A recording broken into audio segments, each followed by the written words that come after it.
अब जब हमारी इंडस्ट्री में ऐसे ऑयल्स बनते हैं, ऐसा फूड मिलता है, ट्रांस फैट्स हैं जिसको गवर्नमेंट ने बैन भी नहीं किया, दूसरे देशों में तो ट्रांस फैट बैंड है पूरी तरह से, बट अब एटलीस्ट डिक्लेयर तो करना पड़ता है। डिक्लेयर करना पड़ता है।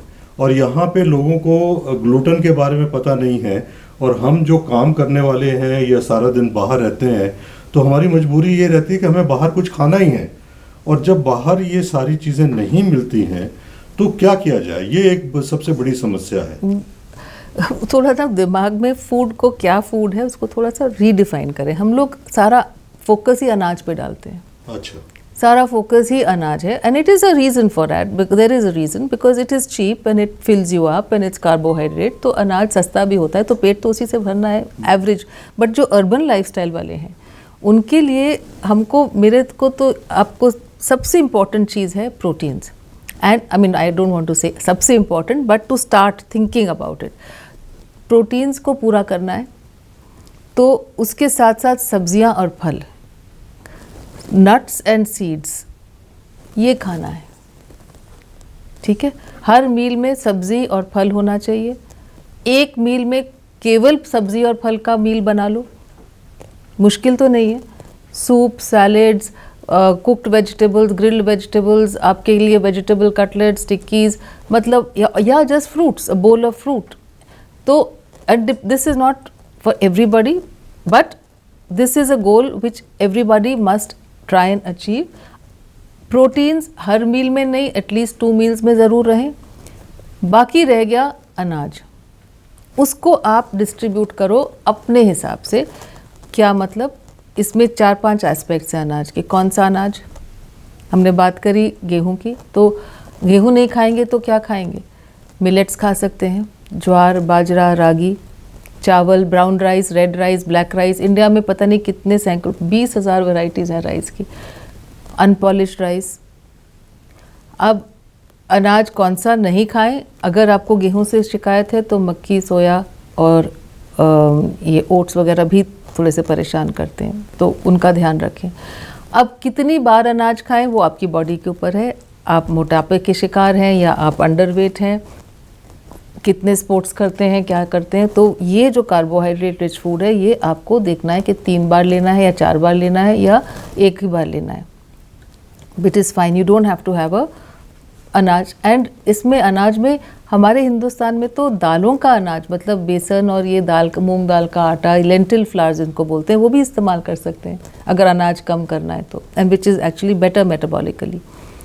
और कितने बजे खाना है अनाज, ये भी एक बहुत इम्पॉर्टेंट है। तो कौन सा अनाज, कितना बारी, कितना खाना और कितने बजे तक खाना है। लोग कहते हैं कि 8 घंटे का विंडो लेके चलिए, बिल्कुल, उसके अंदर खाइए। बिल्कुल।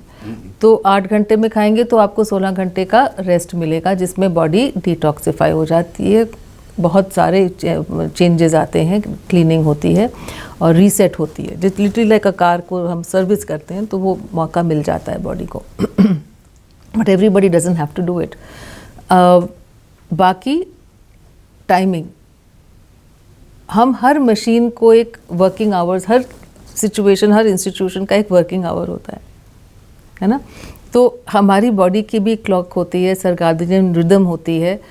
तो अगर हम उसको रिस्पेक्ट करेंगे तो हमको बहुत एडवांटेज मिलेगा। वही खाना मॉर्निंग में खाएंगे, अप टू 7 o'clock खाएंगे, उसका हाजमा अलग होगा, उसका इम्पैक्ट बॉडी पर अलग होगा। वही खाना रात को खाएंगे 11, 12, 1 बजे, ऑर्डर कर रहे हैं जी, भूख लग रही है, वो आपकी बॉडी को नुकसान करेगी क्योंकि वो डाइजेस्ट नहीं होगा ठीक से और उसमें टॉक्सिन्स बनेंगे और एक पूरी साइकिल सेट हो जाती है of negative changes. So eat at least your अनाज by 7 o'clock। It is even in our scriptures कि जिस मनुष्य को हाजमे की, ये चक्र संहिता से बता रही हूँ, जिस मनुष्य को हाजमे की प्रॉब्लम है वो अनाज 2 बार न खाए, वो एक ही बार खाए और सूर्य सनसेट तक उसको ख़त्म करें। और 2 बार अनाज 3 बार खाने की ज़रूरत नहीं है। आई मीन चक्र संहिता में भी यही लिखा है। So it resonates with us and our science today so beautifully. तो इसमें कुछ करने की मुश्किल नहीं है। अगर आपने 8 बजे खाना है, 9 बजे खाना है तो अनाज मत खाओ, हल्का खाओ। बॉडी को जितना हल्का रखोगे रात को उतना वो आपको सर्विस करेगी बेटर। वर्किंग लोगों के लिए जो आपने तो शायद एक किताब भी लिखी है कि उसमें किस समय खाना खाना चाहिए और क्या क्या खाना चाहिए, तो वो बड़ी अच्छी, मैंने वो किताब पढ़ी है आपकी, वो बड़ी फ़ायदेमंद है। उसके बारे में भी थोड़ा सा बताइए। और दूसरा मैं ये जानना चाहूँगा कि आर्थराइटिस अलग से, मतलब आजकल मैं देखता हूँ यंग लोग जो हैं उनको आर्थराइटिस हो रखा है, 35 साल 40 साल की उम्र में आर्थराइटिस है, तो ये किससे रिलेटेड है और इसको कैसे रोका जा सकता है? मैंने एक वर्ड यूज़ किया था, इन्फ्लेमेशन। सारी बीमारियों की जड़, चाहे वो हम PCOS की बात कर रहे हैं, पॉलीसिस्टिक ओवरीज की, या इनफर्टिलिटी की, या स्किन की, या आर्थराइटिस की, या डायबिटीज़ की, या कैंसर की, या थायराइड की, सारी जड़ इन्फ्लेमेशन है। जब ये इन्फ्लेमेशन आपके जोड़ों में आ गई तो वो आपको आर्थराइटिस का रूप देगी। करेक्शन इतनी इसकी, this is such an accurate science that as a practitioner today I can say we are in a process of reversal of diseases only through food therapy. It's called medical nutrition therapy, इसको कोई भी नाम दे दें, लेकिन वो इतनी accurate हो गई है। जब हम स्टूडेंट्स थे या अर्ली प्रैक्टिस करते थे तो ये हमारे पास ऐसी सिचुएशन, चीज़ें बेटर होती थी, लेकिन रिवर्सल जो है, because we are now understanding the root cause. और ये समझना किसी को कि भैया मेरे को एस्थमा है या मेरे को थायराइड है और वो मैं गट से कनेक्शन कर रही हूँ, या मेरे को कोविड से बचना है तो मैं गट की बात कर रही हूँ, उससे क्या लेना देना? ये तो लंग की इन्फेक्शन है, कोविड गले से भी कनेक्टेड है, यहाँ से क्या मतलब है? लेकिन सारी जड़ यहीं से है, गट है। तो आर्थराइटिस हो चाहे कुछ भी हो, it is a manifestation of inflammation.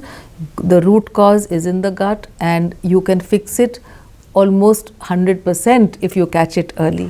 And I see that in my बच्चों में आर्थराइटिस, यहाँ पेन, यहाँ पेन, और अच्छी भले मतलब नॉर्मल बच्चे हैं, उनकी कोई गलती नहीं है, डाइट बदलो तो सब ठीक हो जाता है।